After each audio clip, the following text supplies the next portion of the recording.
Amén.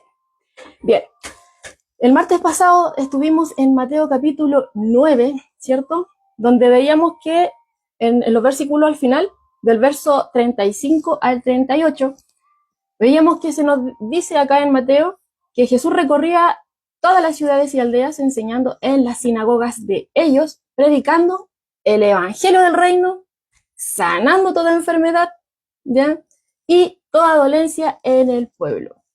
Y luego nos dice, ¿cierto?, en el verso 36, que al ver las multitudes tuvo compasión de ellas, ¿ya? Él no era un indolente, sino que tuvo compasión de ellas. ¿Por qué? Porque estaban desamparadas, estaban y dispersas, dice, como ovejas que no tienen pastor. Entonces, ¿ya?, teniendo compasión de estas multitudes, al verlas, ¿cierto?, estas multitudes que le seguían, quizás por motivos equivocados, pero él obviamente no se dejaba llevar por la fachada de las personas, sino que él veía la necesidad real que había en ellos, ¿ya? Era una necesidad espiritual, ¿ya? Y viendo esto, él tuvo compasión de ellos. ¿Por qué? Porque iban camino a la perdición, ¿ya? Y entonces, claro está que por algo él vino, ¿cierto? Y se hizo hombre, por algo el Hijo de Dios se hizo hombre. ¿Para qué? Para que no pereciéramos, sino que por medio de él fuéramos salvos, ¿ya? Y entonces permite que otro, ¿cierto? Dios podría haberlo hecho solo, todo, ¿ya?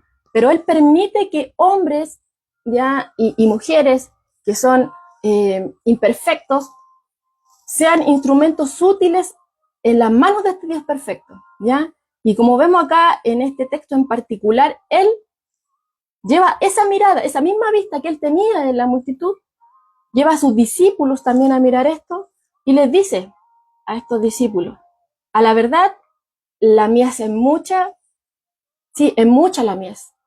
Hay harto trabajo que hacer, pero los obreros son pocos, ¿ya? Entonces le dice ahí el Señor, rogad pues al Señor de la mies que envíe obreros a la mies. Entonces vemos ahí lo que estuvimos viendo el martes pasado, donde el Señor, ¿cierto?, tiene compasión de las multitudes, Él no quiere que se pierdan y lleva la vista de sus discípulos también a lo mismo, a que sean compasivos como Él lo es, ¿ya? Y los llama a que ellos también sean como Él, a mirar como Él ve, a ver esta humanidad, ¿cierto?, que va camino a la perdición y que su corazón sea lleno de misericordia también como Él es misericordia, ¿ya? Entonces, veíamos ahí que Él los invita a orar, ¿ya? Les invita a orar por obreros. Lleva, sí, hay mucha necesidad, es mucha la necesidad, pero faltan obreros. Y les dice, sí, oren para que sean enviados más obreros. Y ahí veíamos, ¿cierto?, en el estudio anterior, que es el Señor el que mueve a los obreros a trabajar, ¿ya? Él es el que mueve, ¿ya? Entonces Él les pide ahí que le rueguen a Él para que Él provea, ¿ya?, para que estas personas también puedan oír este mensaje. Entonces, los invita a ver el mundo, vuelvo a reiterar, como Él lo ve, este mundo que va camino a la perdición. ¿Para qué? Para que su corazón también se llene de misericordia como Dios es misericordioso, ¿ya? Entonces, una vez que ellos, ¿cierto?, empiezan a ver de la misma manera que el Señor empieza a ver a las multitudes, ¿ya?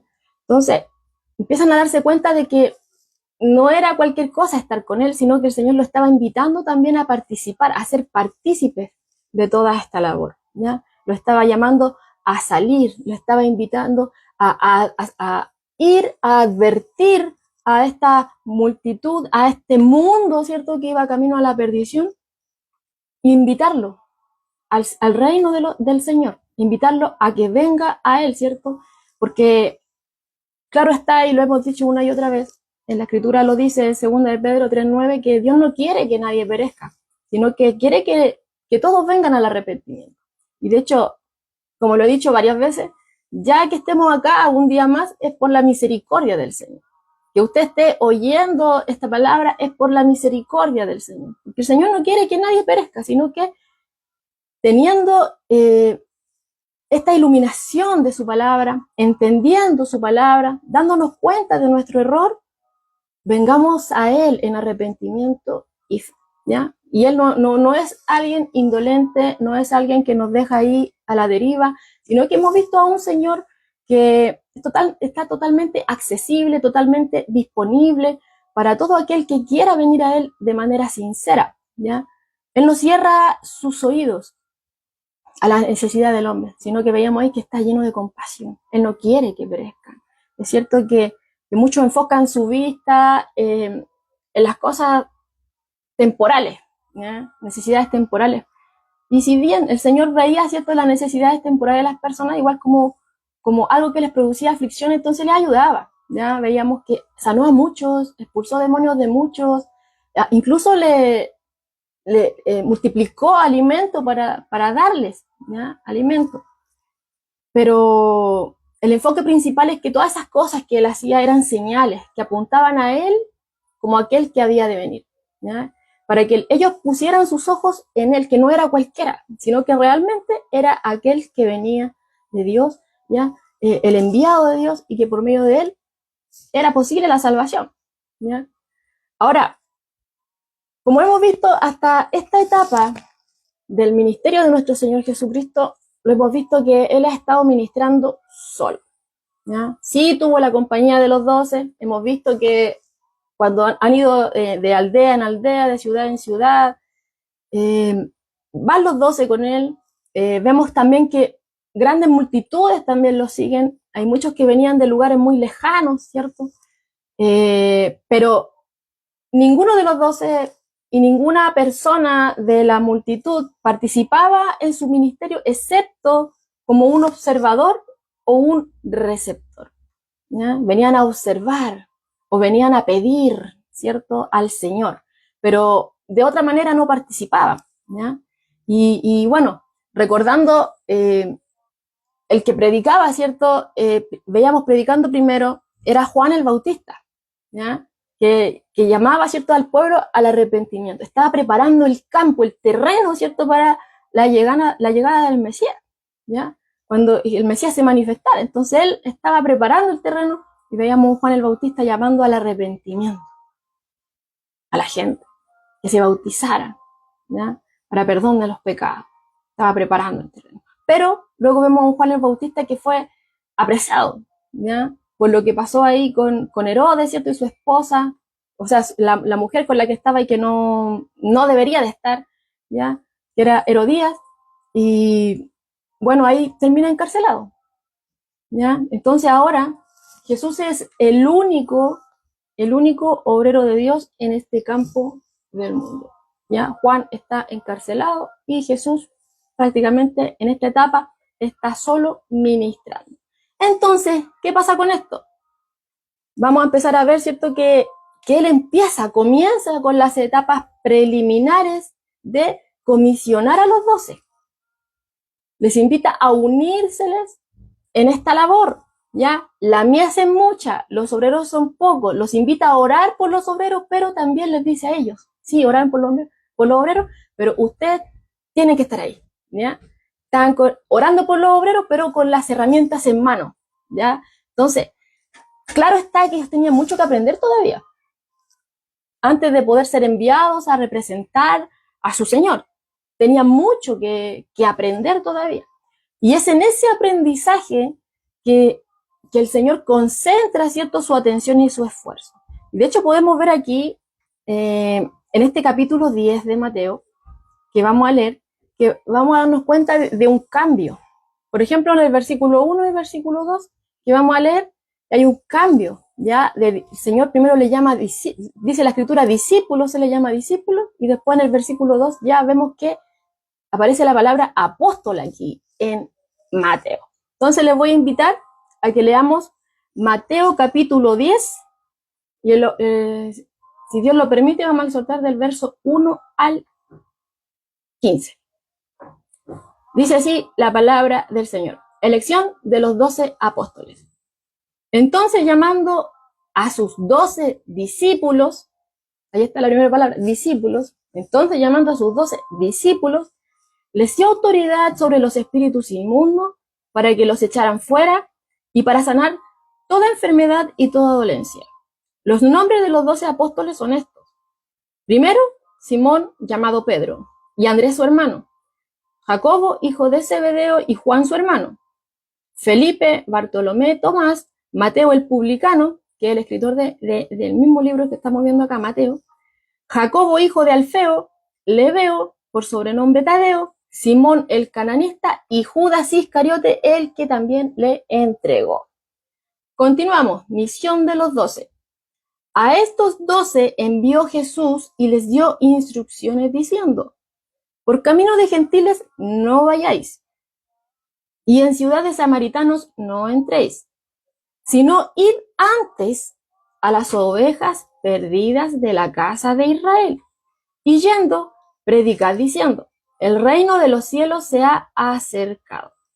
Sanad enfermos, limpiad leprosos, resucitad muertos, echad fuera demonios, de gracia recibisteis, dad de gracia.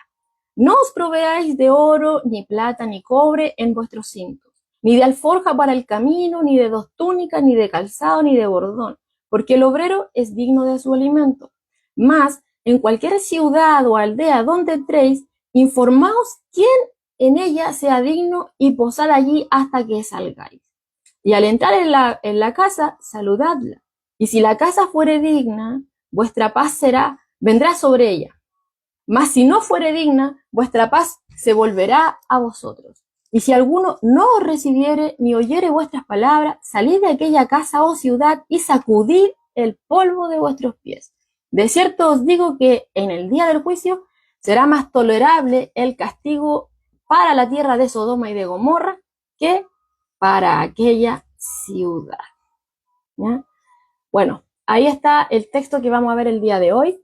Y como les decía, ya el Señor invita a ser partícipe a estos discípulos, pone sus ojos sobre esta multitud necesitada que va camino a la perdición y que el Señor tiene compasión de ellos, no quiere que se pierdan, ¿ya? Entonces, hay mucho campo, pero hay pocos obreros y los llama a ellos, ¿ya? Veíamos ahí que le hacía orar, pero a ellos mismos los envía primeramente.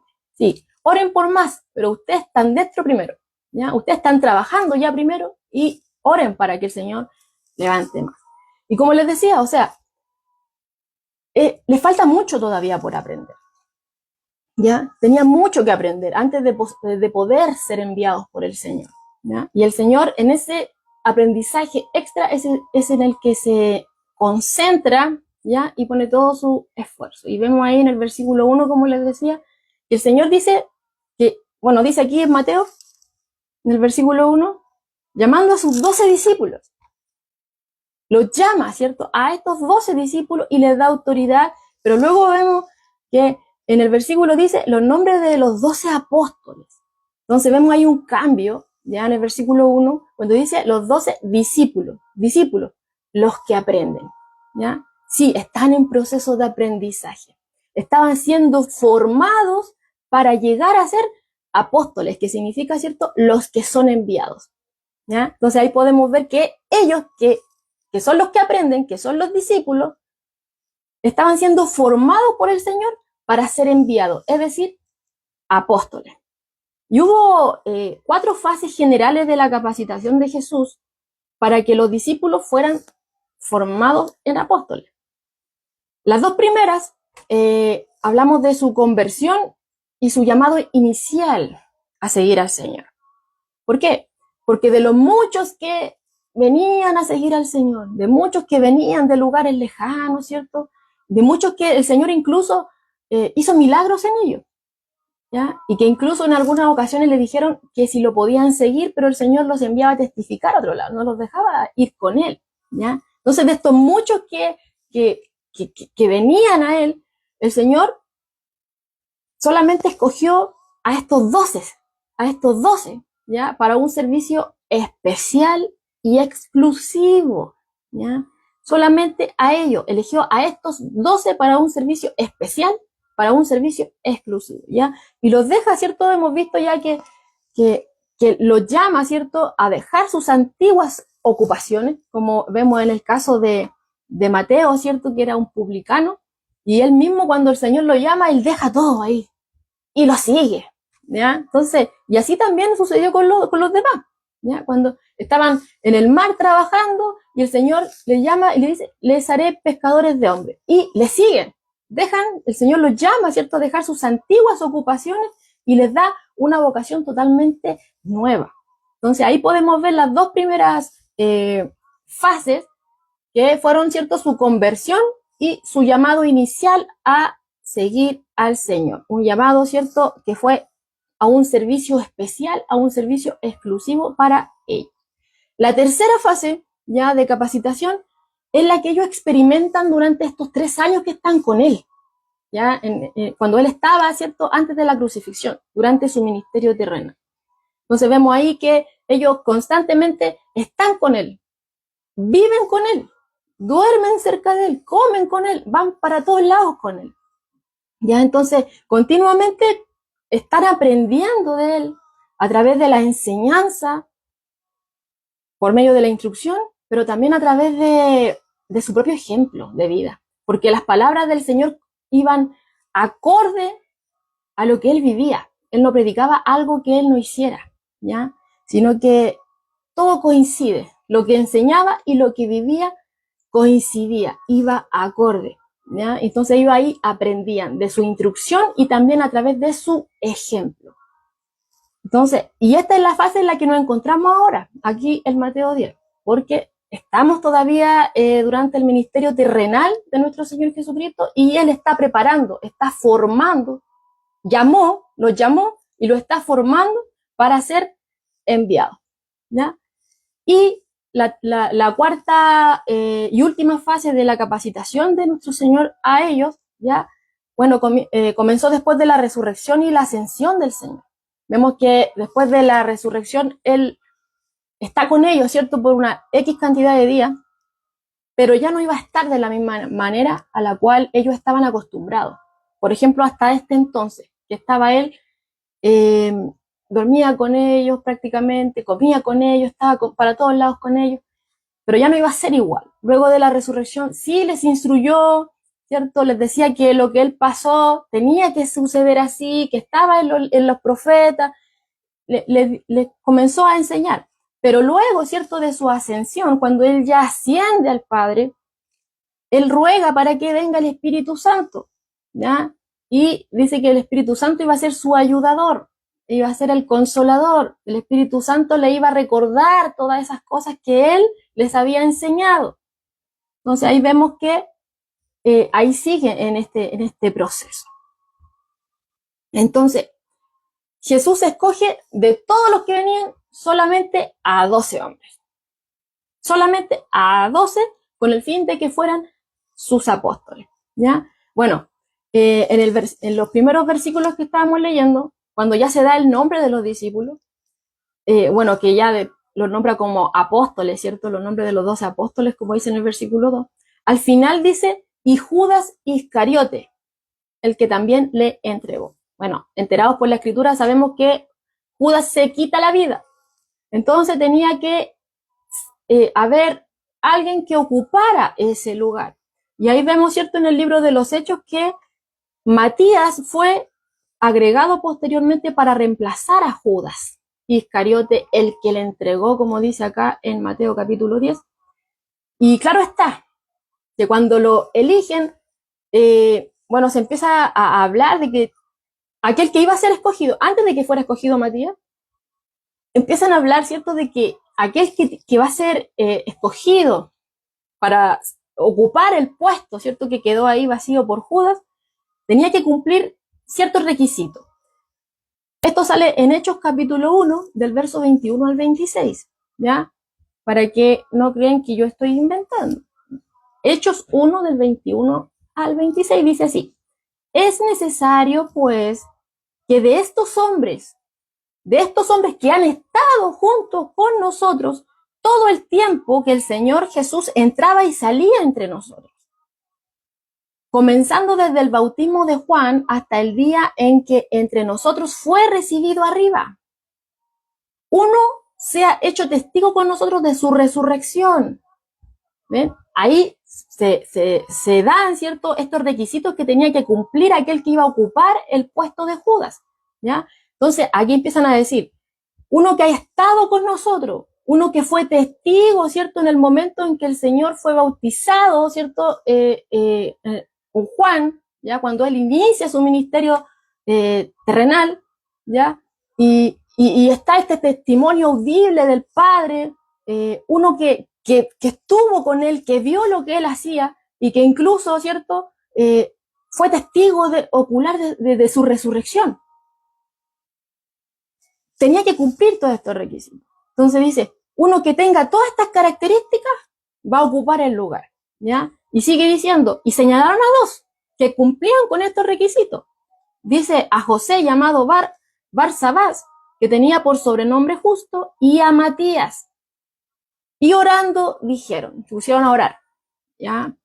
Dijeron, Señor, tú que conoces los corazones de todos, muestra cuál de estos dos has escogido para que tome la parte de este ministerio y apostolado del que cayó Judas por transgresión, para irse a su propio lugar. Y les echaron suertes y la suerte cayó sobre Matías y fue contado con los 11 apóstoles. Y ahí vemos ya que se cierran. Están los 12. Ellos fueron los 12. Y vemos que usted puede decir, ¿y Pablo? Bueno, Pablo fue una adición única a estos 12, ¿cierto? Que fueron los enviados oficiales de la iglesia primitiva. Reitero, Pablo fue una adición única a estos 12 que fueron los enviados oficiales de la iglesia primitiva, ¿ya?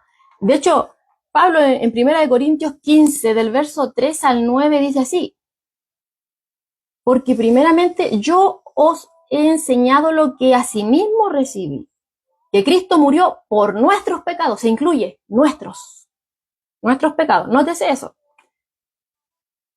que Cristo murió por nuestros pecados conforme a las Escrituras y que fue sepultado y que resucitó al tercer día conforme a las Escrituras, reitera Pablo. O sea, todo esto estaba dentro del plan de Dios, todo esto había sido profetizado, ya estaba en la Escritura y Cristo lo cumple.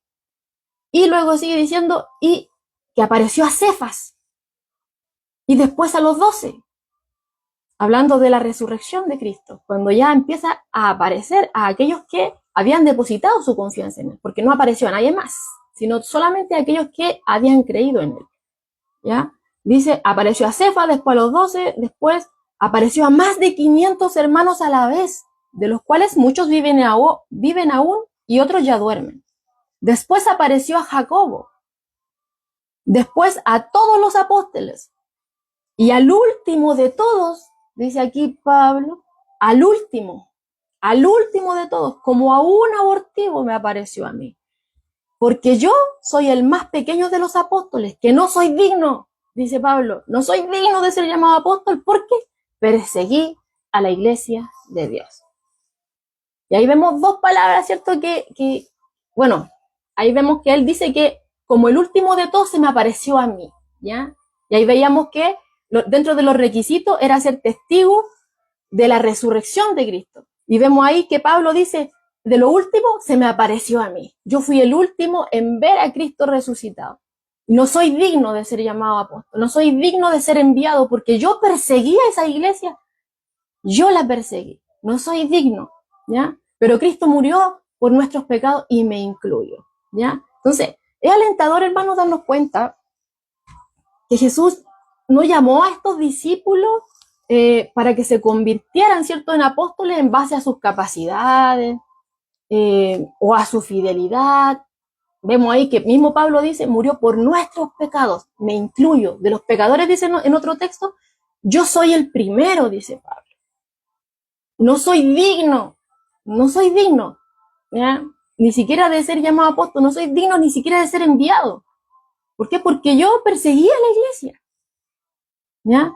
Y entonces vemos acá, y no solamente acá, si ya hemos visto muchas ocasiones y vamos a seguir viendo, donde vemos flaqueza en los discípulos, ¿cierto? Vemos que son totalmente imperfectos, pero lo más importante es que están en manos de aquel que sí es perfecto, y estaban bajo su instrucción, ¿ya?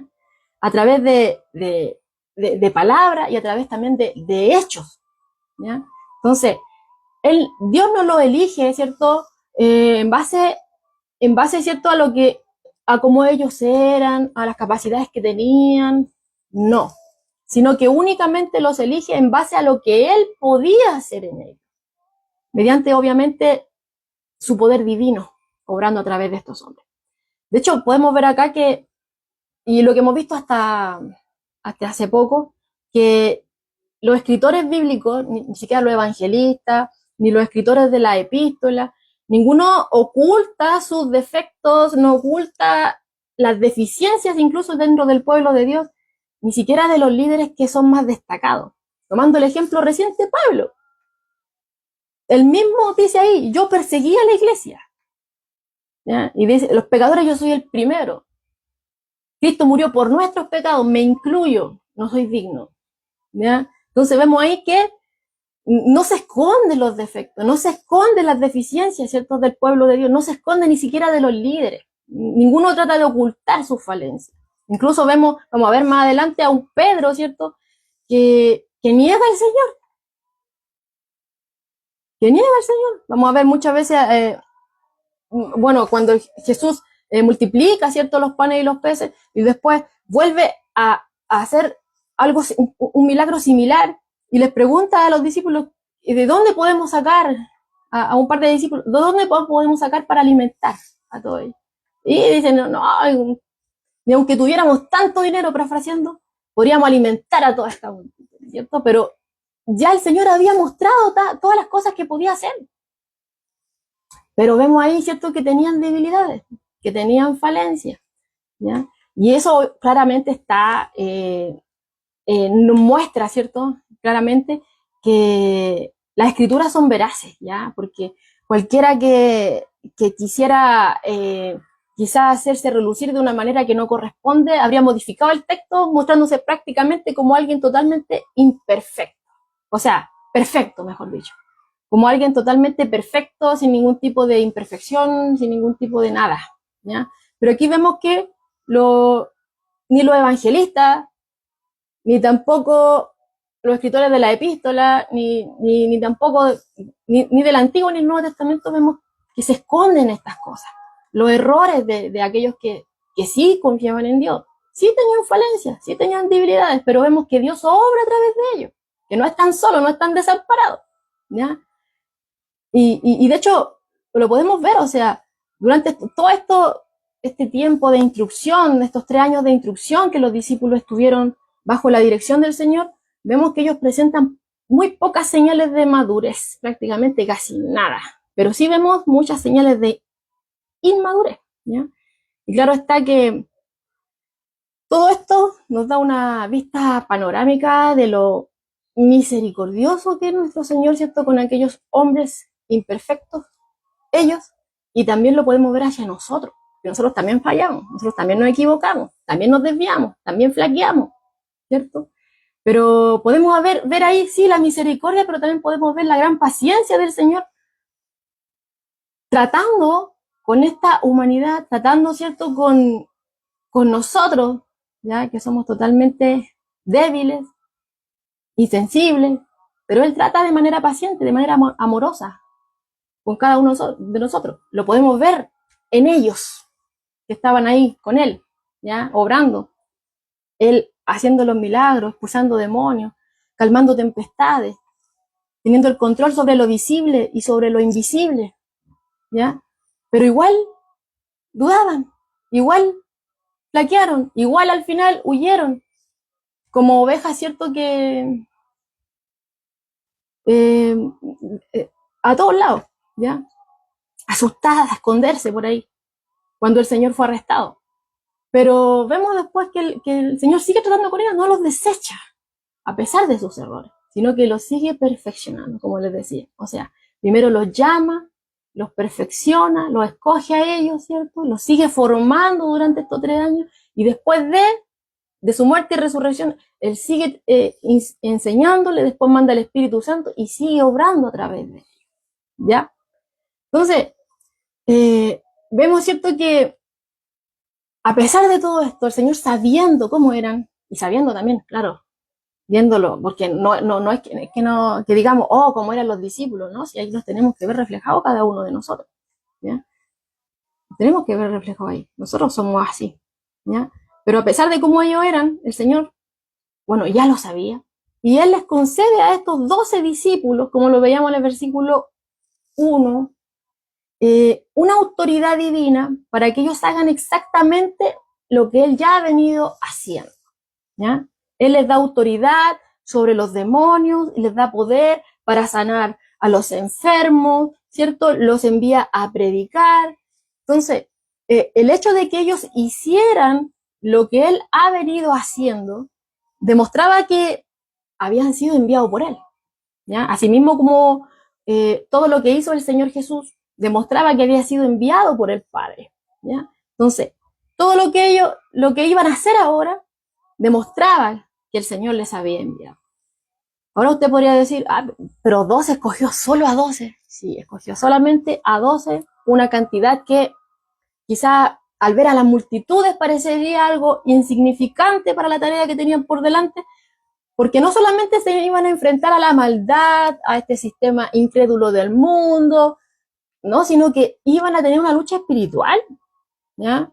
Iban a tener que estar ahí enfrente, ¿cierto? Resistiendo a mismísimo Satanás, ¿ya? Y a todo el sistema demoníaco que se iba a levantar en oposición, ¿ya? Contra el reino de Dios que ellos estaban predicando y de la cual querían arrebatar a las almas para salvación. Pero aunque la cantidad parece insignificante, vemos que la escritura está llena de las hazañas, ¿cierto? Estas hazañas increíbles que Dios hizo a través de estos hombres que estaban, que quizá a los ojos nuestros estaban en clara desventaja. Pero fue Dios obrando a través. Fue Dios el que se perfeccionó en la debilidad de ellos, ¿ya? Dios lo fue perfeccionando. Dios se manifestó. El poder de Dios obrando totalmente en ellos. Y eso lo podemos ver en todo el libro de los Hechos, ¿ya? Mis hermanos estuvieron predicando hace un tiempo atrás del libro de los Hechos. Y ahí hemos visto, ¿ya? Y usted, si ha leído la escritura o la puede leer, va a ver, ¿ya? Que los discípulos realmente hacen todas estas cosas que el Señor les manda. Él hizo todas las cosas, hicieron todas las cosas para las cuales el Señor les dio esta autoridad. Ellos efectivamente echaron fuera muchos demonios, sanaron toda enfermedad, toda dolencia, ¿cierto? Ahí que se les presentaba en el pueblo. Por ejemplo, en Hechos 5, el verso 12 y el verso 16, dice así: y por la mano de los apóstoles se hacían muchas señales y prodigios en el pueblo. Y estaban todos unánimes en el pórtico de Salomón. Verso 16. Y aún de las ciudades vecinas venían a Jerusalén trayendo enfermos y atormentados de espíritus inmundos, y todos eran sanados. Todos los que eran traídos eran sanados, dice aquí. Por la mano de los apóstoles se hacían todas estas señales, se hacían estos prodigios en el pueblo. Y todas estas cosas daban evidencia de que habían sido enviados por el Señor Jesús. Vemos en Hechos 3, del verso 2 al 8, que vemos a un Pedro y a un Juan, ¿cierto?, que sanan a un cojo. Dice así, a este cojo en la puerta la hermosa del templo. Dice, cuando vio a Pedro y a Juan que iban a entrar en el templo, le rogaba que le diesen limosna. Pero Pedro con Juan, fijando en él los ojos, le dijo, míranos. Entonces él les estuvo atento, esperando recibir algo de ellos. Mas Pedro dijo, no tengo plata ni oro, pero lo que tengo te doy. En el nombre de Jesucristo de Nazaret, levántate y anda. Y tomándole por la mano derecha le levantó, y al momento se le afirmaron los pies y tobillos.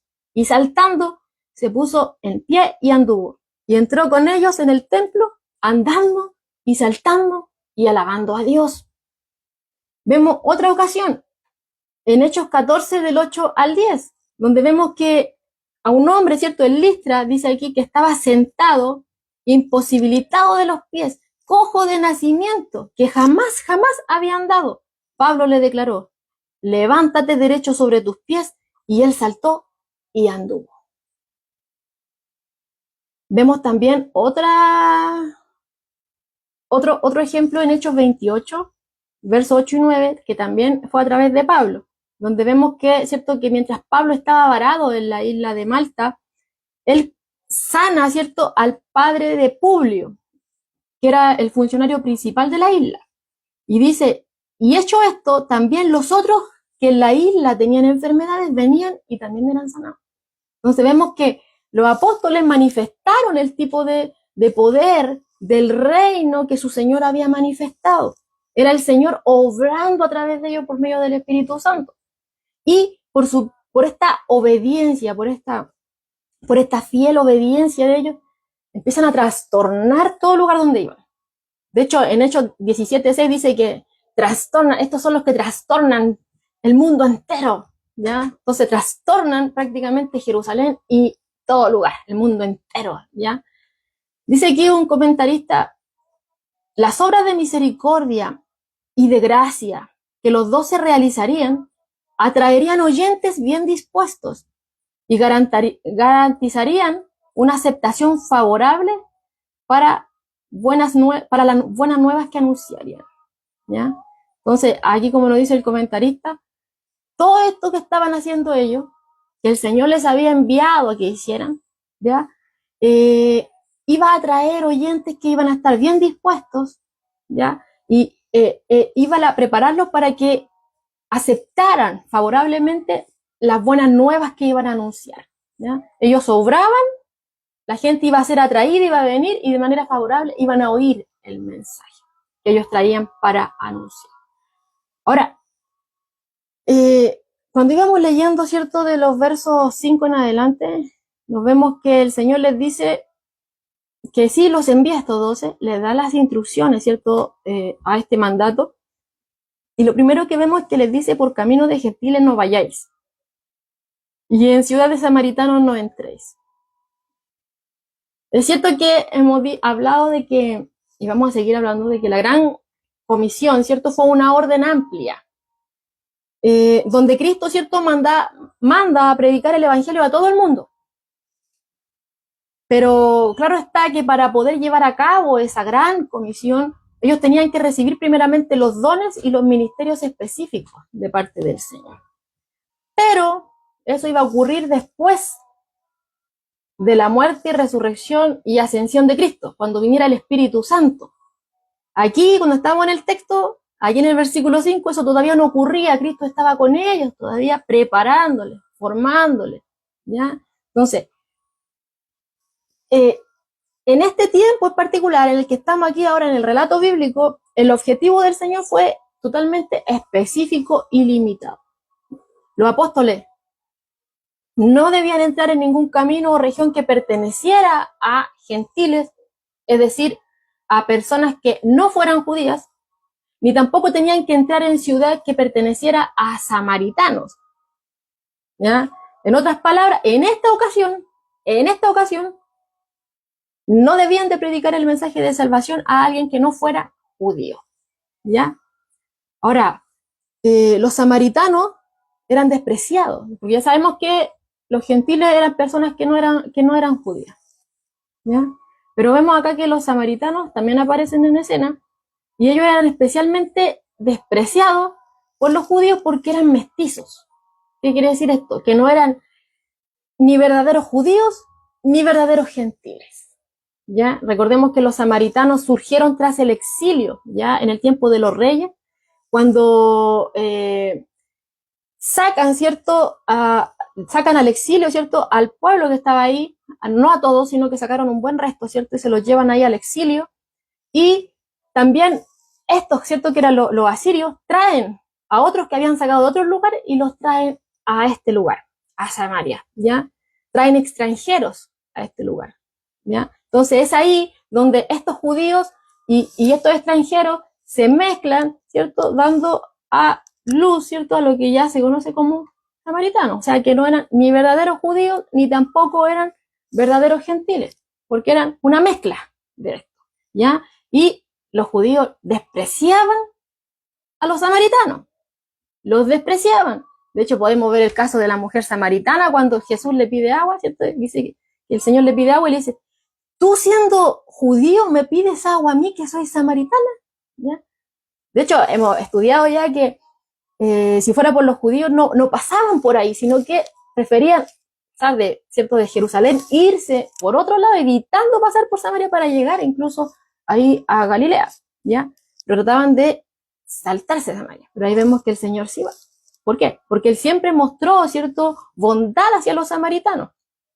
Incluso, volviendo a reiterar el caso de esta mujer samaritana ahí, ella estaba viviendo en adulterio, ¿ya? Cuando el Señor le dice, trae a tu marido, y él le dice que no era su marido, y le dice, bien dicho, tantos maridos has tenido, y el que tienes ahora no es tu marido, ¿ya? Entonces ella creyó en él. Vemos ahí que hay un relato entre el Señor Jesús y ella, y al fin y al cabo, ella se da cuenta de que hay algo especial en él, y le cree, y no solamente queda contenta con oírlo ella, sino que ella va corriendo al pueblo y les dice que aquel que estaba allá le había dicho todo cuanto ella había hecho, ¿ya? Y dice, pero vengan ustedes. Entonces la gente vino, ¿cierto?, a oírlo, porque no se conformaban con solamente los dichos de ella, sino que también ellos querían oírlo, ¿ya? Entonces vemos que el Señor sí tenía una especial bondad, sí mostró bondad hacia los samaritanos, no mostró un rechazo como era el común de los judíos,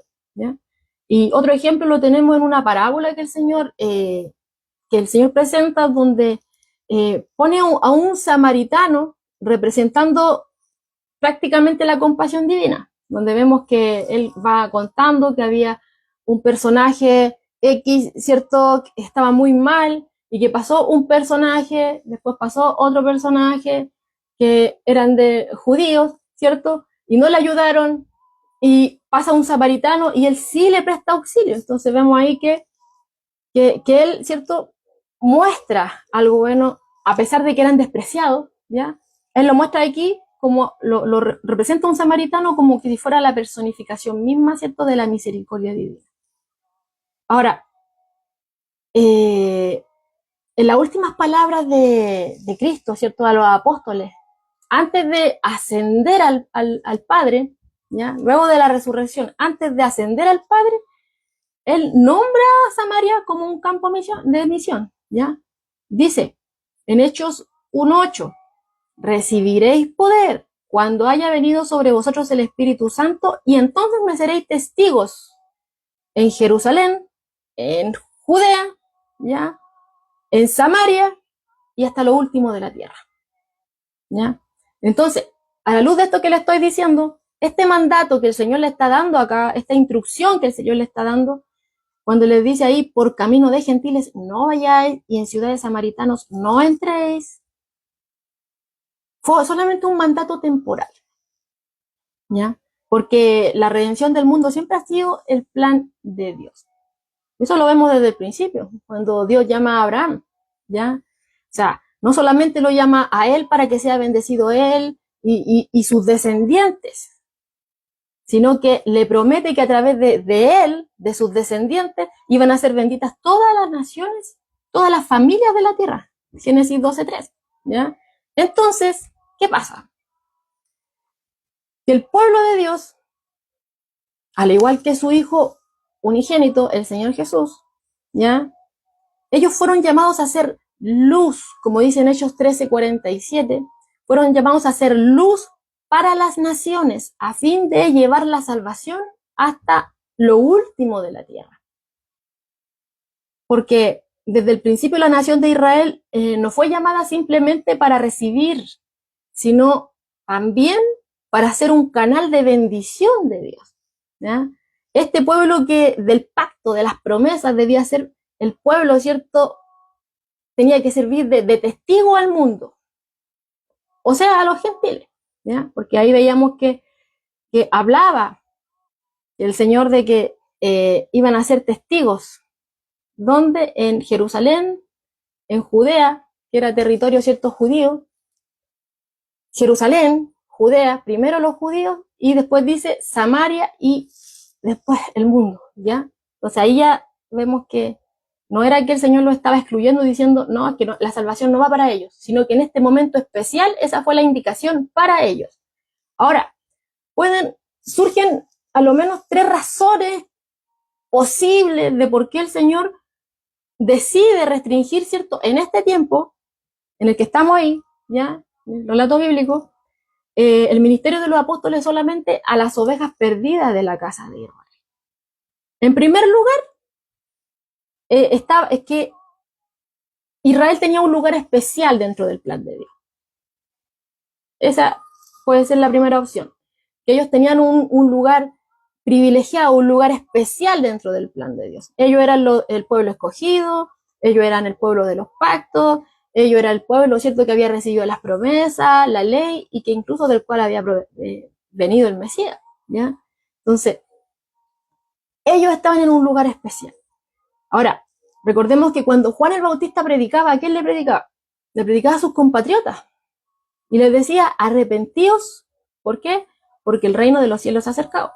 Eso es lo que hemos venido viendo. Y cuando el Señor Jesús, ¿cierto?, comienza también su propio ministerio, Él también empieza a predicar lo mismo al pueblo. Arrepentidos porque el reino de los cielos se ha acercado. Entonces vemos que se enfocan primeramente en el pueblo escogido de Dios, el pueblo de los pactos, el pueblo de promesa, el pueblo de la ley, ¿ya? Entonces, de hecho, Jesús cuando habla con la samaritana, en Juan 4, en verso 22, vemos que Él le dice, ¿cierto?, que la salvación viene de los judíos. Entonces, primero vino a los judíos y a través de ellos al resto del mundo, tal como Dios se lo había prometido a Abraham, para que vayamos comprendiendo. Entonces, cuando hablamos de Israel, ¿ya?, que como veíamos ahí en el texto de Hechos 1:8, está representado por Jerusalén y Judea. Ese fue el punto de partida, ese fue el punto inicial para llevar el evangelio. Después a Samaria y hasta lo último de la tierra, ¿ya? Pero el punto de partida fue Israel, como veíamos ahí representado en el texto de Hechos 1:8 por Jerusalén y Judea. Ahí inicia todo esto, para después llevar el evangelio a Samaria y hasta lo último de la tierra, ¿ya? De hecho, Pablo, que era el apóstol a los gentiles, nos cuenta en Hechos 9, 20 y así en varios textos más, en el 13:5 de Hechos 18:4, 19:8, vemos que él comienza a predicar en las sinagogas, ¿ya?, donde estaban los judíos, ¿ya? Entonces, vemos que los primeros que tenían que oír el evangelio eran ellos, era el pueblo escogido, el pueblo, ellos eran los primeros que tenían que oír el evangelio. Y también fueron los primeros en predicarlo, ¿ya? Entonces, no es que los samaritanos, vuelvo a reiterar, no era que los samaritanos y los gentiles fueran excluidos del reino, no, sino que aquí el Señor solamente está disponiendo de un orden, ¿ya? Y ofrece el evangelio primeramente al pueblo escogido. Ellos eran los primeros en que tenían que oír el evangelio y posteriormente eran los primeros que tenían que predicar el evangelio. ¿Y a quién? A ellos, a sus compatriotas, ¿ya? Para que lo tengamos en mente. Entonces, esa es una de las primeras razones, ¿ya? De tres que les voy a presentar, de probablemente por qué que Jesús decide restringir, ¿cierto?, el lugar del ministerio de los apóstoles solamente a las ovejas perdidas de la casa de Israel. Entonces ahí veíamos el primero, es que ellos tenían un lugar especial, ¿cierto?, como pueblo de Dios. Eran los primeros que tenían que oír, los primeros que tenían que predicar el evangelio. En segundo lugar, ya, que probablemente era porque, bueno, y lo podemos ver hasta este punto, que no estaban preparados aún para ser testigos ni a los gentiles ni a samaritanos. No estaban preparados, ¿ya? ¿Por qué? Porque esas culturas, esas costumbres, ellos las entendían poco. Y como ya veníamos hablando, ¿cierto?, ellos despreciaban mucho a los samaritanos. Y no solamente a los samaritanos, sino también a los gentiles. Entonces, hasta este punto todavía no estaban preparados para ser testigos ni a gentiles ni a samaritanos. No entendían prácticamente, los despreciaban mucho, dejándolo ahí como un poco más enfatizado. De hecho, en el libro de los Hechos se nos narra, en Hechos 10, que incluso después de Pentecostés, cuando ellos ya reciben el Espíritu Santo, los apóstoles ya, ¿cierto? Vemos que a un Pedro que todavía no está convencido de que el Evangelio fuera para los gentiles. Usted sabe, bueno, en Hechos 10 se nos narra esa ocasión cuando se nos dice que estaba, ¿cierto? Pedro, y como que le sobrevino un éxtasis, y Dios le muestra, ¿cierto? Ahí le hace ver una visión especial, y le dice: Pedro, mata y come. Y él le dice: no, es que nunca he comido animal, parafraseando, inmundo, impuro. Y fue, no, fue una vez, fueron como 3 veces aproximadamente, y el Señor le dice que no llame impuro, no llame inmundo, no llame sucio aquello que el Señor ha limpiado. Y él no entendía eso, ¿ya? Y posteriormente vemos que tiene que ir, ¿cierto?, a ministrar donde Cornelio, que era un gentil, ¿ya? Y vemos que él entra a ese lugar, obviamente porque los judíos no podían entrar, ¿cierto? No era mal visto que entraran a la casa, ¿cierto?, de, de ellos. Y entonces vemos que por el testimonio de Cornelio, de lo que Dios había obrado en él, de lo que estaba haciendo en él, de lo que él vio y todo eso que él vivió, ese testimonio que le dio, Pedro entiende de que Dios no hace acepción de personas, ¿ya? Y de hecho ven, y los que lo acompañan, de que Dios también hace que el Espíritu Santo descienda sobre ellos, que no eran judíos, ¿ya? Pero a ellos les costaba mucho, ¿ya?, este tema. Entonces ahí podemos ver que no estaban preparados.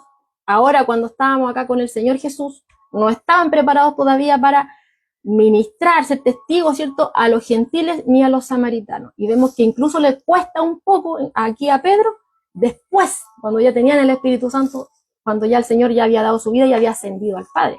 Incluso todavía le cuesta. Y más adelante, incluso Pablo tiene que enfrentarlo, porque después prácticamente empieza a separarse de los hermanos en Cristo, ¿cierto?, que eran gentiles, por causa de aquellos que eran judíos, ¿cierto?, que creían en las obras. Entonces como que llega lo otro, y como que Pedro empieza a apartarse un poco, y ahí después vemos un Pablo que le llama la atención, ¿ya? Entonces les costaba un poco incluso después. Ahora, aquí hay un comentario de Pablo Job que encontré mucha razón, que dice que además tenemos que considerar, ¿cierto?, que los doces aún no tienen un mensaje claro, un mensaje adecuado para presentar a los gentiles, ¿ya? O sea, podemos tomar el primer punto que decía así: no están preparados. ¿Por qué? Porque miraban raro todavía, despreciaban a los gentiles y a los samaritanos. Les costó un poco llegar a ellos, ¿ya? Hasta este punto, no estaban preparados. Después les costaba, ¿ya? Pero vemos acá que Pablo Job nos dice que todavía no tienen un mensaje claro para entregarles a ellos, ¿ya? Entonces, claro, porque el Evangelio, ¿cierto?, dice, es la buena noticia de la salvación por medio de la cruz. Y como le he dicho anteriormente, Jesucristo todavía estaba con ellos ahí. Todavía no había muerto en la cruz. Todavía no había muerto en la cruz por los pecadores. Entonces, sí, el Evangelio son las buenas nuevas de salvación por medio de la cruz del Señor. Pero el Señor todavía no había muerto en la cruz. Todavía estaba con ellos ahí. Entonces, el mensaje que el Señor les envía a ellos a predicar a las ovejas perdidas de la casa de Israel fue: el reino de los cielos se ha acercado. Y vemos por Marcos 6:12 que los llaman al arrepentimiento. Llama a los hombres a que se arrepientan, ¿ya? Entonces, ellos irían a predicar el evangelio del reino solamente ofreciendo misericordia y alivio de los pecados, ¿ya? Pero tendrían que esperar hasta después de la cruz y la resurrección para poder presentar el evangelio completo. Buen punto aquí lo que dice aquí Pablo, muy buen punto. Entonces ahí ya tenemos el segundo lugar, que no estaban preparados. ¿Por qué? Porque tenían un rechazo, ¿cierto?, a los gentiles y samaritanos. Vemos también ahí que todavía no tienen un mensaje claro, quizás probablemente también por eso el Señor todavía no los envía, porque Él no había muerto en la cruz por los pecados, ¿ya? Ahora, a excepción de Cornelio y los que estaban ahí en su casa, como le descontaba yo de ahí en Hechos 10, si usted después lo quiere, lo lee, lo que aconteció ahí, que vemos que el Señor obra en ellos, y ahí Pedro se da cuenta de que el Señor, que Dios no hace realmente acepción de personas, que igual, ¿cierto?, alcanza a los gentiles. Vemos después, ¿cierto?, que en Hechos se nos narra acerca del eunuco etíope, este que venía leyendo las escrituras, pero no entendía, y vemos ahí también a uno de los enviados del Señor a enseñar a la escritura, y otros más, ¿ya? A excepción de ellos, vemos que el evangelio tenía poco impacto en los gentiles, ¿ya? Hasta que el Señor levantó a Pablo. A excepción, por eso les digo, a excepción de Cornelio, porque ahí vemos a un Pedro obrando, ¿cierto? Bueno, Dios obrando a través de Pedro. Vemos después a un eunuco etíope, que vemos ahí a Felipe, ¿cierto? Dios obrando a través de él, y otros casos más, ¿cierto? Pero el evangelio había tenido muy poco impacto hasta que el Señor levanta a Pablo. Porque aunque Pablo había sido un fariseo, un hebreo de hebreos, como nos dice Filipenses 3:5, este apóstol, ¿dónde había vivido? ¿Dónde había sido criado?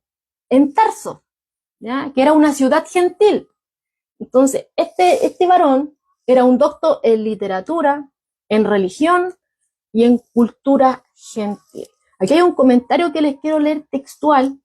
Dice, Pablo era un apóstol que podía enseñar a los gentiles y podía resistir a las críticas de sus propios compatriotas, incluso en la iglesia.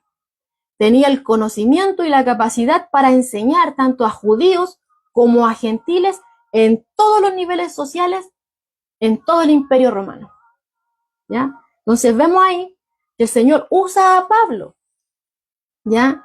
Y es ahí cuando ya, bueno, a él se le da el ministerio a los gentiles. Pero veíamos que inicialmente, como veíamos hace un poco de tiempo, él parte predicando igual en las sinagogas, ¿ya?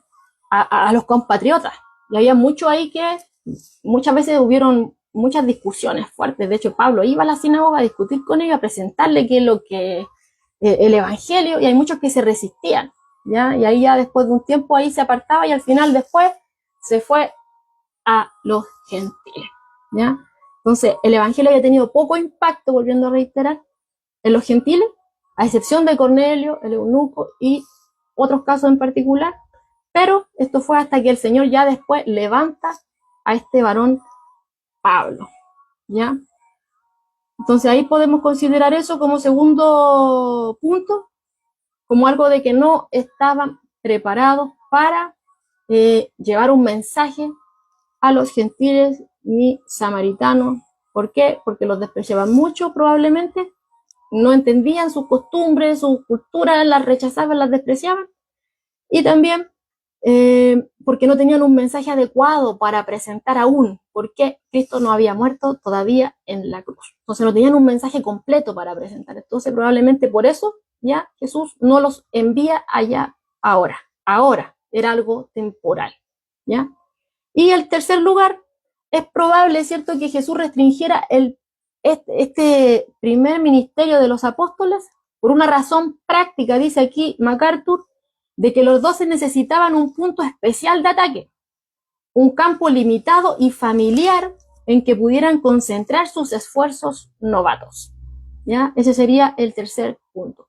Necesitaban un punto especial, un campo limitado, algo familiar, donde pudieran concentrar, ¿cierto?, en este tiempo de aprendizaje, en este tiempo de formación, sus esfuerzos novatos, ¿ya? Ahora recordemos que el propio ministerio de nuestro Señor Jesucristo fue limitado, ¿ya? Porque no hemos visto que Él tuvo misiones de predicación en territorio gentil. No fue como ya vamos ahí, donde decía la primera gira de Jesús por Galilea, la segunda de Jesús por Galilea, ¿cierto? Pero no hemos visto que no, vamos, una misión de Jesús por territorio gentil, no. De hecho, vemos que cuando Él ministra a los samaritanos, Él estaba acá en Judea, ¿cierto?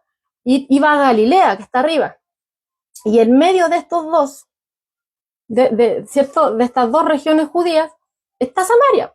Entonces, cuando sale de acá, pasa por aquí, por Samaria, pero Él iba camino a Galilea, ¿ya? Entonces, Él ministra a los samaritanos, pero iba atravesando esa tierra cuando él viajaba entre estas dos regiones judías, ¿ya? De Judea y Galilea. Pero toda su enseñanza, su predicación pública, la mayoría, ¿cierto?, de sus obras milagrosas, las llevó a cabo, ¿dónde? Entre los judíos, ¿ya? Entre los judíos. De hecho, no sé si usted se acuerda de esa mujer cananea del distrito de Tiro y Sidón, que viene a Jesús, ¿cierto?, clamando por ayuda, y el Señor le dice, en Mateo 15:24, no soy enviado sino a las ovejas perdidas de la casa de Israel. Claro está que igual accede, pero él le deja esto bien claro. O sea, que él fue enviado primeramente a las ovejas perdidas de la casa de Israel. Entonces, en este punto, Israel fue el objetivo principal de su obra en ese tiempo, ¿ya? Entonces, el evangelio en general no se llevó a los gentiles hasta que el mensaje estuviera completo, ¿ya?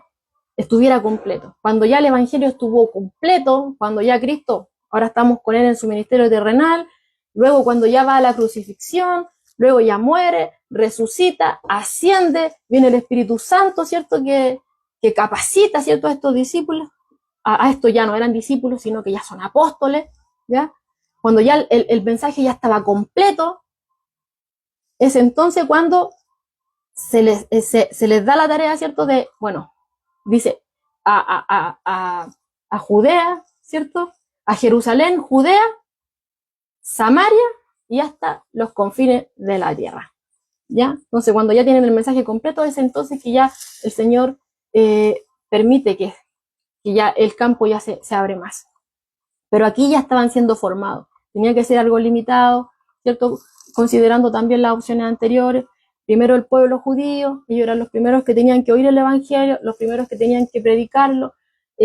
¿Dónde? En el mismo territorio de ellos, ¿cierto? Un lugar familiar donde tenían que, bueno, ir siendo perfeccionados, ¿ya?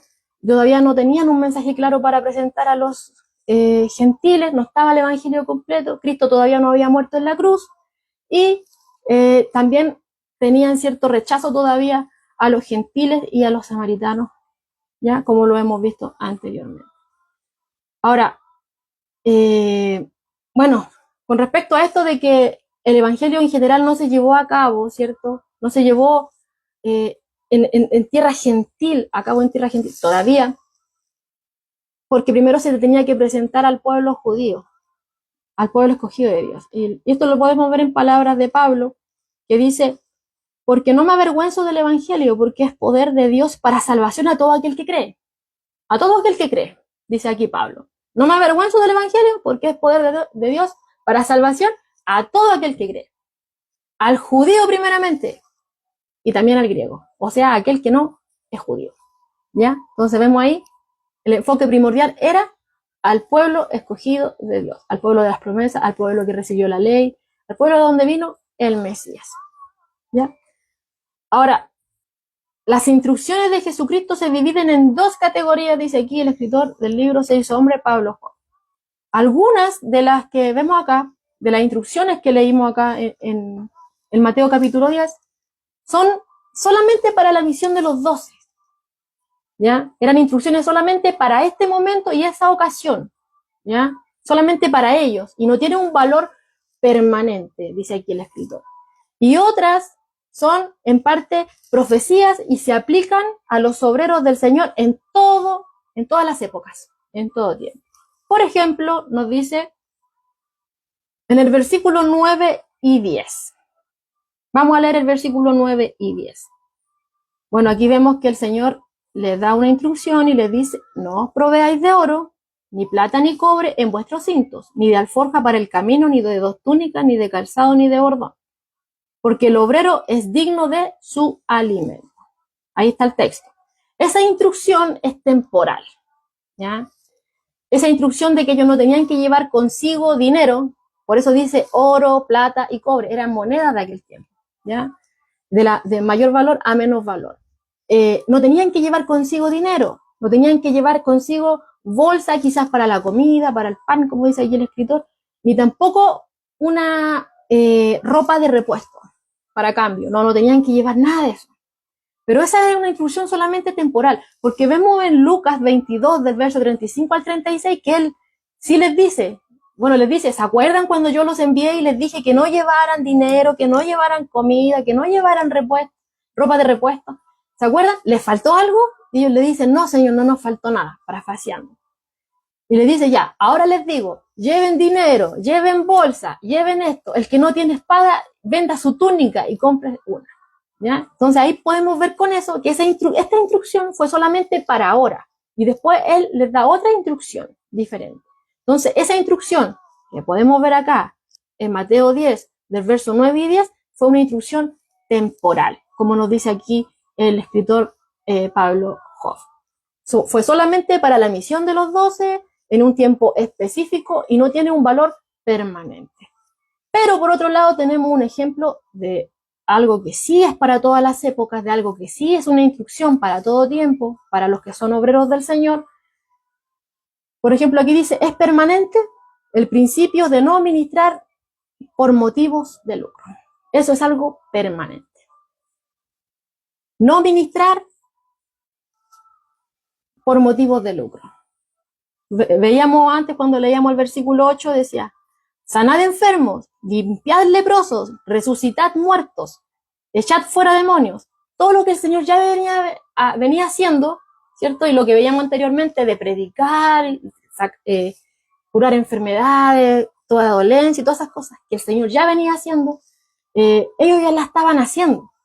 Pero el Señor les dice, sí, ya lo están haciendo, van a hacer lo que yo les dije, ¿cierto? Y ellos lo hacen, como lo veíamos ahí en esos ejemplos del libro de los Hechos, ¿ya? Pero veíamos ahí que les dice, de gracia recibiste, dad de gracia. Ministren, pero no esperen, ¿cierto? Un pago, por así decirlo. Lo que de gracia recibiste, dad de gracia. Ellos, veíamos ahí, con este primer ejemplo, que ellos no debían de proveer para sí mismos, en esta ocasión, ¿ya? No tenían que llevar dinero, no tenían que preocuparse por comida, ni llevar otras prendas, ¿cierto?, para poder cambiarse, tomando algunos ejemplos, pero tampoco tenían que mendigar, ¿ya? Porque veíamos ahí que el enfoque que el Señor les da, al principio, cuando veíamos que Él ve a las multitudes, en Mateo capítulo 9, los versículos finales, Él ve a la multitud y tuvo compasión de ella, y llama a los discípulos a mirar a la multitud como alguien, como a quienes necesitaban, ¿cierto?, de la gracia de Dios, necesitaban ser salvados, porque iban camino a la perdición. Entonces, poniendo los ojos de ellos en lo importante, ¿cierto?, ellos tenían que sentir esa real compasión que Él sentía por la multitud, llevándolo a mirar de la forma en que Él ve, transmitiéndoles de su compasión. Obviamente después, por medio del Espíritu Santo, ellos ya están siendo más perfeccionados, ¿ya? Pero aquí ya lo está llevando a que sus ojos no te tienen que estar puestos en la tarea que Él les encomendó, en ninguna otra cosa más. No tenían que estar preocupados ni por lo que iban a comer, ni por el dinero, ni por otras cosas, no. La cosa era de que les da la instrucción, les da el mandato y ellos tenían que ir ya a lo que el Señor les había dicho. Ya de todo lo demás se ocupaba Dios. Ustedes ocúpense de lo que yo les digo y de yo proveo. ¿Ya? Yo voy a suplir sus necesidades. Buscad primeramente el reino de los cielos, ¿cierto? Como dice ahí. Buscad primeramente el reino de Dios y su justicia y todas las otras cosas van a ser añadidas. Yo me ocupo, ustedes encárguense de lo que yo les di, la tarea que les di, y yo me ocupo de lo demás, ¿ya? Entonces Dios iba a proveer para sus necesidades. ¿Y cómo iba a hacerlo? Bueno, iba a mover personas para que proveyeran para las necesidades, ¿ya? Entonces, Él iba a proveer para las necesidades de ellos, sí, por medio de la hospitalidad de los demás. Pero no tenían que considerar esto como una forma de pago, o el decir, yo te echo fuera un demonio, depende de cuántos demonios te echo fuera, te voy a cobrar. Si te echo fuera una legión, ya está ahí, vas a quedar en bancarrota. No. O depende, si viene con fiebre, es uno el cobro. Y así, colocando un precio, por así decirlo. O sea, yo hice esto, te prediqué tanto, te cobro tanto. Como la otra vez escuchaba a un pastor al pastor Rocha, decía que a él, bueno, él decía que algunos, ¿cierto?, llegaban, decían, no, si predico, cobro esto. Ya, pero si llamo a la gente adelante y la gente llora, tiene otro costo. No, pero si hay tantas cosas que ocurren, va subiendo el monto. No, aquí el Señor está diciendo no. ¿Ya? No. ¿Ya? Entonces, Él iba a mover a las personas que iban a ser beneficiadas del ministerio de los apóstoles. Él las iba a mover para proveer a las necesidades de aquellos a quien Él había enviado. Y como lo dice aquí el verso 10, el obrero es digno de su alimento. ¿Ya? El Señor se iba a encargar de todo eso, pero ellos tenían que tener sus ojos puestos en lo que el Señor les había encomendado, en ir en auxiliar, en advertir a esas multitudes que iban camino a la perdición, de que se arrepintieran y vinieran al Señor, porque en Él había salvación. Entonces, sí, el Señor les iba a proveer por medio de aquellos que le iban a brindar hospitalidad, porque el obrero es digno de su alimento. Pero aquí vemos claramente que si bien el obrero es digno de su alimento, no debe considerar este obrero que su misión es un medio para enriquecerse, porque lamentablemente eso hoy ocurre. ¿Ya? Hay muchos que ven el ministerio como un medio para enriquecerse, y de hecho hay muchos que apuntan a eso burlescamente. Dicen, es pastor, está enriquecido por despojar a la oveja. Como que es un comentario constantemente recurrente entre las personas que no conocen al Señor. ¿Ya? Y todo esto, ¿por qué? Por aquellos que hacen estas cosas. ¿Ya? Entonces, ellos no tenían que hacer esto, no tienen que ocupar las cosas que el Señor les da como un medio para enriquecerse. Ellos tenían que ministrar. Así como el Señor a ellos no les cobró, ellos no pagaron para entrar al reino de Dios, ni tampoco pagaron para poder recibir el poder que Cristo les había delegado. Entonces ellos no tenían derecho de cobrar por su servicio.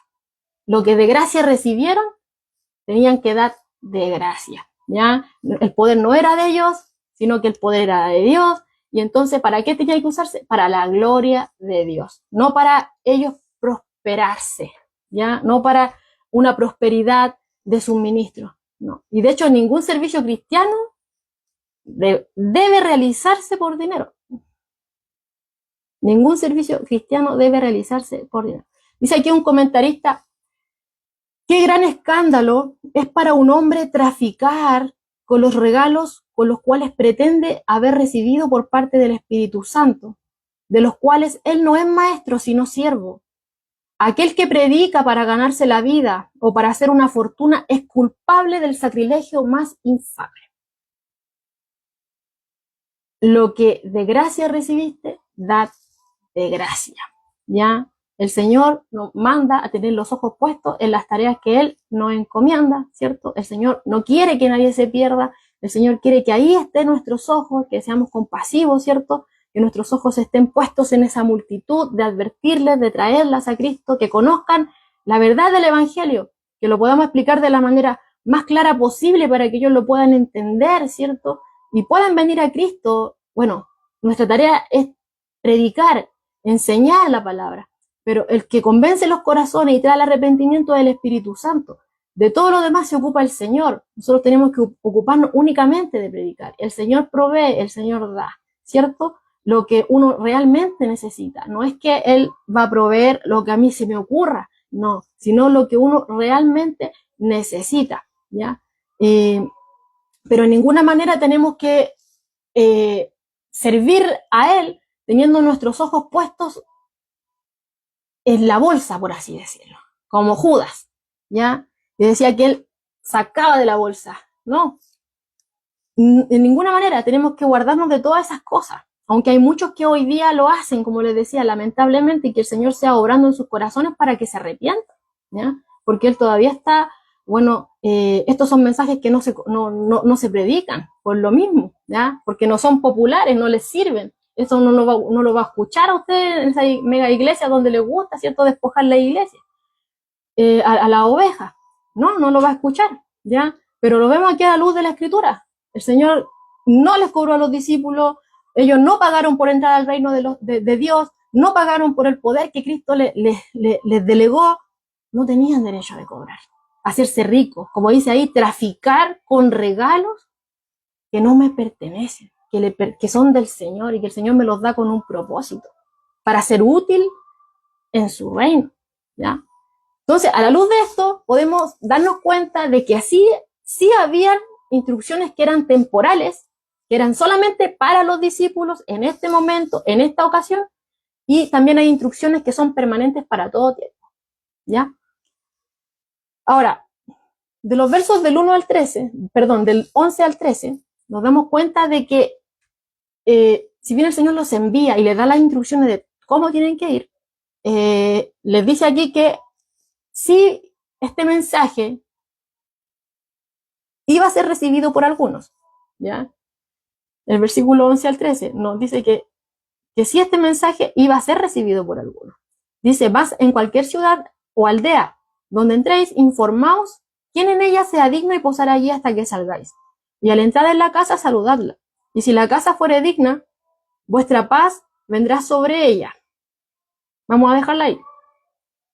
Entonces vemos ahí, ellos eran enviados, el Señor les da la instrucción, el Señor les capacita, el Señor les manda, ellos van, y dice aquí que ellos cuando llegan a una ciudad tenían que averiguar dónde había una persona digna con quien hospedarse.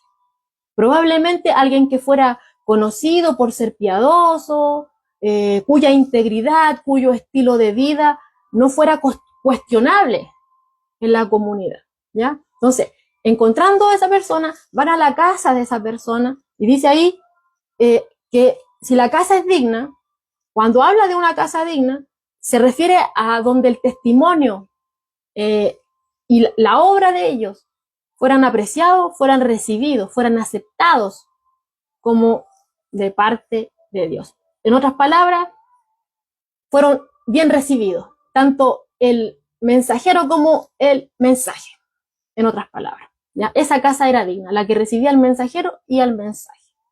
Entonces, cuando encuentren ese lugar, los apóstoles no tenían que andar de casa en casa, decir, ya la casa de la hermana Miriam, voy a ir para allá porque cocina rico, cocina mejor que la casa del hermano de acá. No, voy a ir a donde la hermana Miriam. No, aquí el Señor les da claramente la instrucción de que no tenían que andar de casa en casa, no tenían que andar escogiendo dónde les convenía más porque quizás había mejor comida o quizás había más comodidad. No tenían que buscar esas cosas, sino que solamente debían de permanecer en la misma casa donde le recibieron a ellos y al mensaje, ¿ya? Y cuando lleguen a ese lugar que los recibe, bueno, aquí para tal persona y para tal familia, a esa casa, ellos tenían que dar este saludo que es de Shalom, ¿ya? Que quiere decir, la paz de Jehová sea con vosotros. O sea, ellos emitían bendición. Pero, si bien iban a haber algunos que iban a aceptar, vemos en el versículo 14 que tenían que estar preparados porque no todos iban a aceptarlo. El Señor les iba a enviar, pero no quiere decir eso que todo iba a ser color rosa, sino que iban a aparecer en escena personas que le iban a rechazar, ¿ya? Ahí vemos el verso 14, dice ahí, y si alguno no os recibiere, ni oyere vuestras palabras, salid de aquella casa o ciudad y sacudid el polvo de vuestros pies. Bueno, esa era una costumbre judía, sacudir el polvo de los pies, ¿ya? Muchos judíos, al volver, ¿cierto?, de una región gentil, o sea, de un lugar que no era judío, ellos podían pasar por ahí, entonces al volver a su tierra natal, a su patria natal, sacudían el polvo de sus pies, ¿ya? Tanto como pudieran, para sacarse la tierra de ese lugar pagano, en un intento de no traer tierra pagana al lugar donde ellos vivían, ¿ya? Entonces, si una casa o una ciudad judía, aquí estamos hablando de judíos, los judíos lo hacían con los gentiles, recordemos eso, ellos lo hacían una señal de desprecio, de que no simpatizaban con ellos, ni siquiera el polvo de ese lugar querían traer acá a Israel, por así decirlo, ¿ya? Pero aquí el texto dice que si una casa o una ciudad judía, porque recordemos que a ellos fueron los primeros a los que Jesús mandó a predicar a los apóstoles, a las ovejas perdidas de la casa de Israel. Entonces aquí, si una casa o una ciudad judía rechazaba al mensajero y rechazaba el mensaje, cuando los apóstoles salieran de esa casa o salieran de esa ciudad, tenían que sacudir el polvo de sus pies, ¿ya? Obviamente eso lo entendían, porque ellos lo hacían con las naciones paganas, lo hacían con los gentiles. Cuando volvían del lugar, se sacudían, no querían nada que ver, tener nada que ver con ellos, ni siquiera que tuvieran sus pies polvo de ese lugar. Totalmente separados ellos con los otros, ¿ya? Entonces lo entendían.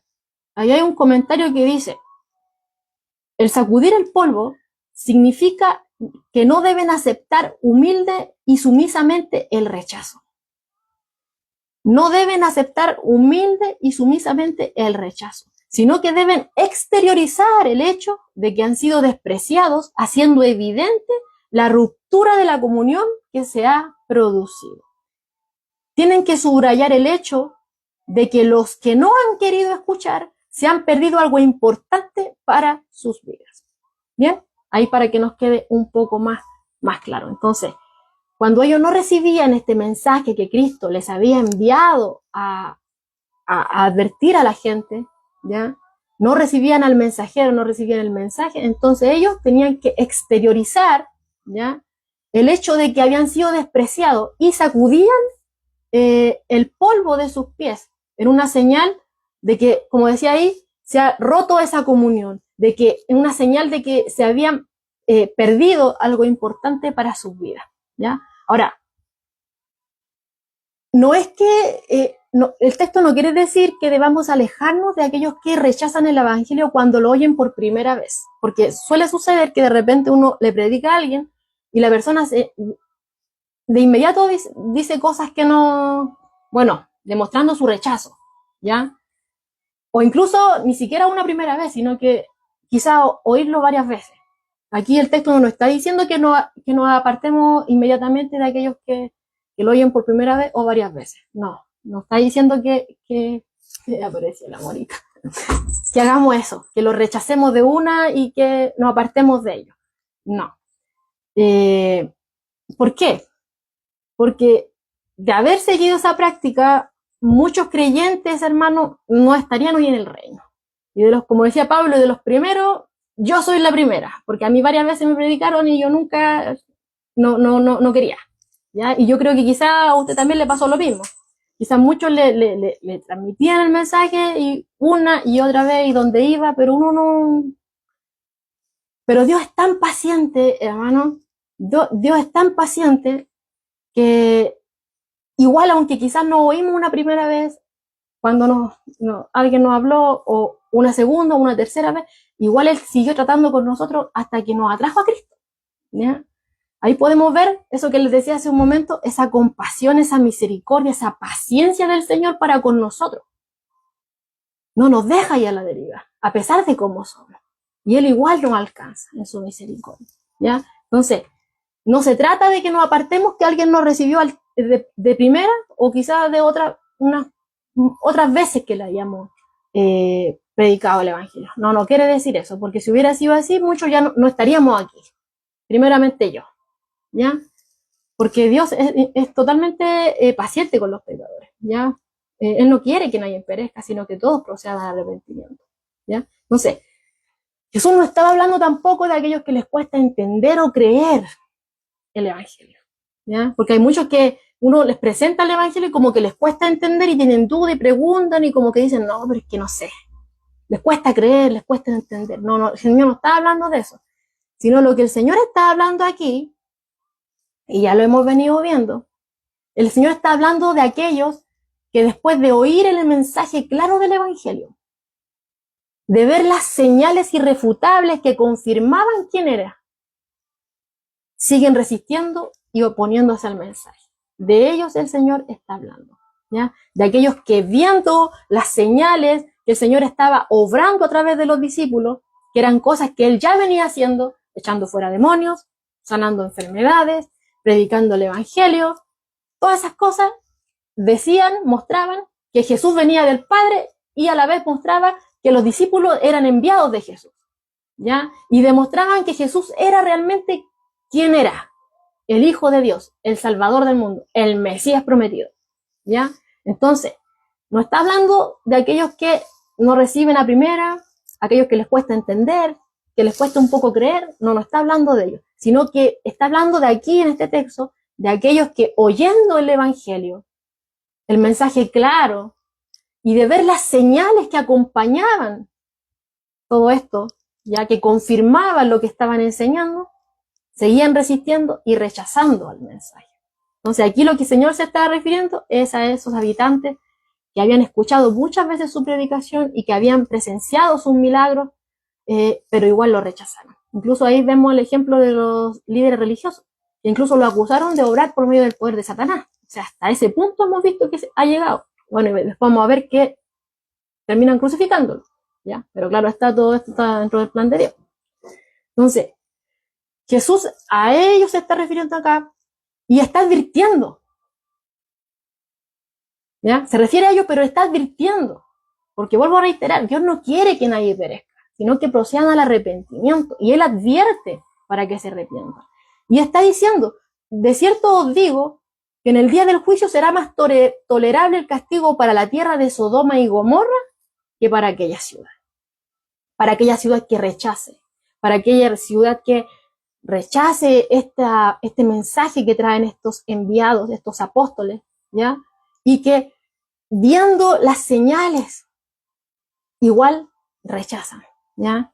Recordemos que, bueno, aquí está diciendo que es más tolerable el castigo para Sodoma y Gomorra que para aquella ciudad que rechaza todo esto. O sea, Dios destruyó totalmente Sodoma y Gomorra. Vemos ahí en Génesis 19 que dice con fuego y azufre las destruye por su maldad. Y hasta el día de hoy todavía no saben, no han encontrado un rastro seguro de dónde pueden estar esas poblaciones. No hay algo seguro, ¿ya?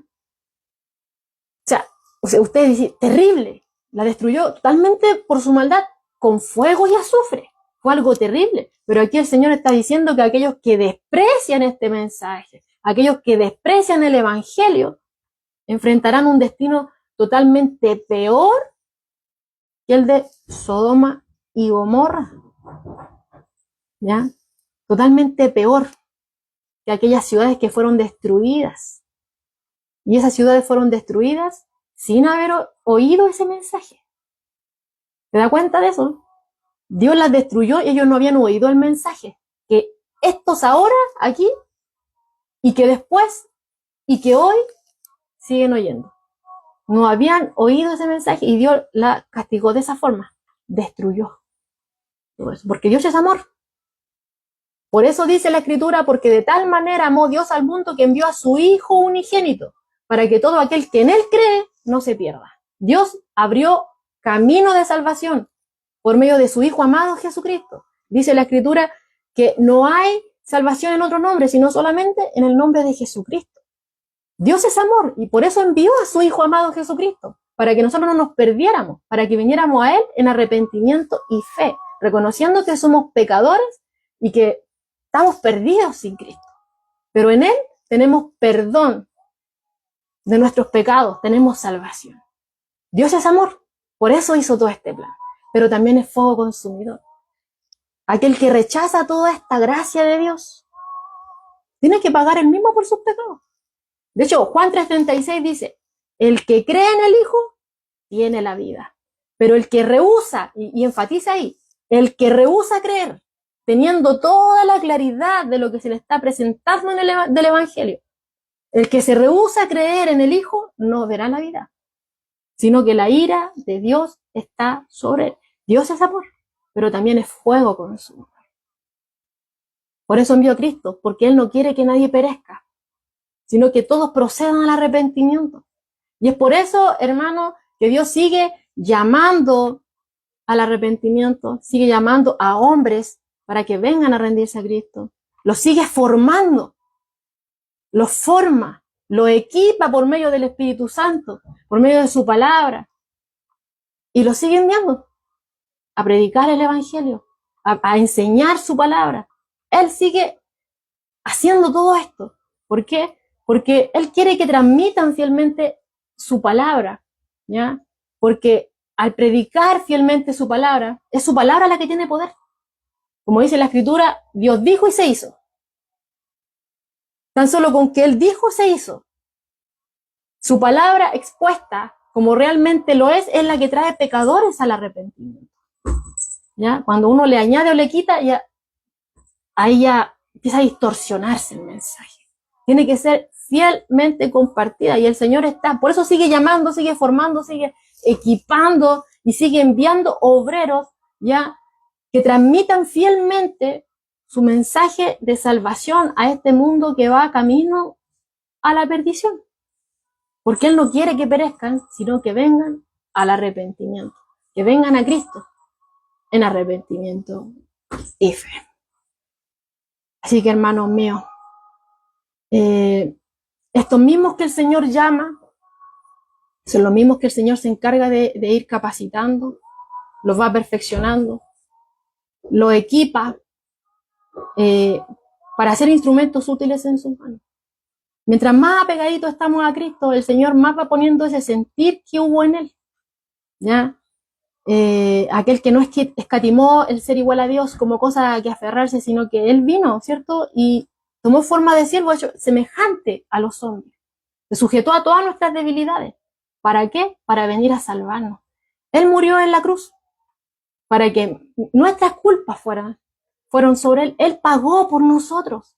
Él dio su vida por nosotros. Él derramó hasta la última gota de su sangre para poder salvarnos a nosotros. Hasta ese punto lo llevó nuestra condición pecaminosa, nuestra depravación. Hasta que el Hijo de Dios, la segunda persona de la Trinidad, tuvo que derramar en su humanidad hasta la última gota de su sangre. ¿Para qué? Para salvarnos. Y no tenemos que perder de vista eso, todos nosotros que pertenecemos al Señor. De que el Señor no quiere que nadie perezca. Quiere que tengamos en mente, ¿cierto?, que aquellos que están allá afuera es un campo necesitado. Todos aquellos que están aquí, y no sé dónde va a llegar este video, es un campo necesitado, ¿cierto? Que necesita oír de este mensaje, que necesita oír de Jesucristo, que en Él hay esperanza, que en Él hay salvación. Necesita saber que son pecadores. Porque hay muchos allá afuera que no se reconocen a sí mismos como tales, sino que ellos dicen que son buenos, que no han matado a nadie, que no han hecho esto, que no son tal como ese de allá, ese borrachito o esta mujer de acá. No. Pero la Escritura es clara, dice que todos somos pecadores, que todos hemos sido destituidos de la gloria de Dios, ¿ya? Y que estamos enemistados con Dios. Pero por medio de Cristo hay reconciliación. Por medio de Cristo hay perdón de pecados. Él pagó por nosotros y pagó toda la deuda, completita. No la pagó en cuotas. Y hemos sido sellados con el Espíritu Santo y le pertenecemos a Dios. Pero el Señor no quiere que nos conformemos solamente con eso. Como Israel, ¿cierto? Que el Señor los bendijo, pero ellos iban a ser un canal de bendición a las naciones. De igual forma nosotros, que hemos sido llamados por el Señor nos capacita, el Señor nos perfecciona, el Señor nos va formando para que seamos instrumentos. Hemos sido bendecidos por medio de Cristo, pero para ser de bendición también a otros, para que vengan a Él en arrepentimiento y fe. Amén.